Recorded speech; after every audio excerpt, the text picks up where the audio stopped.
bien, nous avons eu un très bon sommet, un sommet très bien organisé dans l'accueil, dans l'organisation du travail.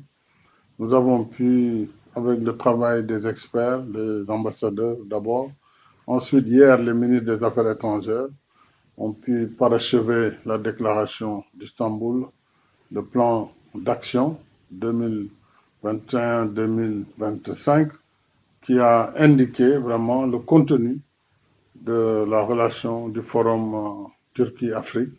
Et je pense que nous avons tous noté l'importance du progrès qui a été accompli depuis le dernier forum qui s'est tenu à Malabo en 2014. Aujourd'hui, la Turquie et l'Afrique vraiment présentent un partenariat gagnant-gagnant, très efficace, basé sur l'égalité et le respect mutuel. Et ça, c'est très important pour également les Africains.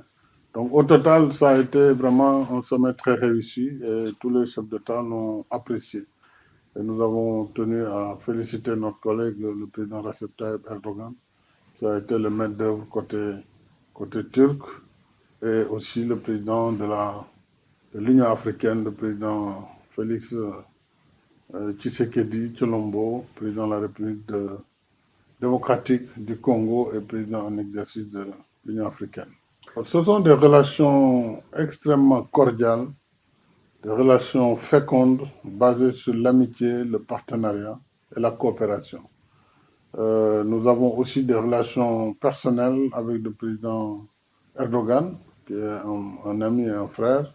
Et c'est sur la base de ce partenariat basé sur l'amitié que les deux pays ont pu vraiment se rapprocher et mis en place des mécanismes de coopération qui ont permis vraiment le financement et la construction d'un certain nombre de programmes au Sénégal, d'infrastructures, que ce soit dans le domaine du sport pour le Dakar Arena, qui est un terrain multifonctionnel, ou le parc des expositions, ou encore l'hôtel Radisson de Diamniadio.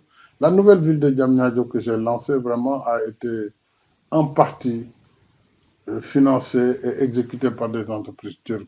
Bien sûr, on a des entreprises d'autres nationalités, mais vraiment les chantiers majeurs ont été réalisés par ces entreprises turques, et que ce soit aussi le marché d'intérêt national et la garde des gros porteurs. Donc c'est une relation bilatérale très très forte et nous essayons aussi de la renforcer toujours davantage. Comme je l'ai dit ce matin, il faut maintenant qu'au-delà de l'EPC qui est l'engineering procurement, qu'il y ait aussi de l'investissement privé turc au Sénégal. Ça a commencé, l'investissement privé sénégalais en Turquie, mais surtout qu'on développe des joint ventures entre entreprises turques et entreprises sénégalaises. Oui, vous savez, l'Afrique a développé beaucoup de partenariats, d'une part avec des pays anciens qui avaient une coopération avec l'Afrique, mais surtout l'Afrique a développé aussi de nouveaux partenariats. C'est le cas du partenariat avec la Chine, le partenariat avec la Turquie, avec les BRICS. Donc, ce sont les nouveaux partenariats qui viennent trouver les anciens partenariats, puisque l'Afrique a besoin de tous ces partenariats. L'Afrique a besoin de construire le continent. Il est très vaste, vous le savez. Il fait 80, il fait plus de 30 millions, 30 millions de kilomètres carrés. Et une population de 1,3 milliard d'êtres humains qui ont besoin de bien-être, de services sociaux de base, mais aussi d'infrastructures du développement, de rails, de chemins de fer. Voilà. Donc tout ça, il faut le bâtir. Et ce n'est pas l'aide publique qui va construire le développement du continent. Mais nous voulons qu'avec les partenaires comme la Turquie, comme les autres, qu'on puisse bâtir des plateformes et des schémas pour monter les financements de ces projets et co-construire ces projets. Donc la Turquie déjà, elle est bien connectée avec l'Afrique. Comme on le sait, Turkish Airlines est un peu le porte-étendard qui relie presque toutes les capitales africaines. Les entreprises turques sont présentes, comme les autres. Parce qu'en Afrique aussi, c'est un champ de compétition. Alors, sur tout cela, je pense que pendant ce mandat, nous allons, compte tenu des relations que nous avons avec le président Erdogan, essayer de renforcer cette coopération est pour un meilleur profit et de l'Afrique et de la Turquie.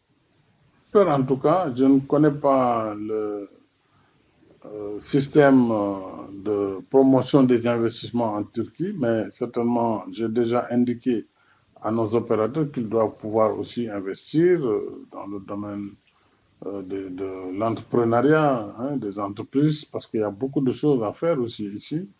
En tout cas, ils viennent acheter des biens en Turquie, surtout pour la construction, pour le matériel, pour les services, notamment aujourd'hui tout ce qui est système de santé, tout ce qui est production même électrique par bateau.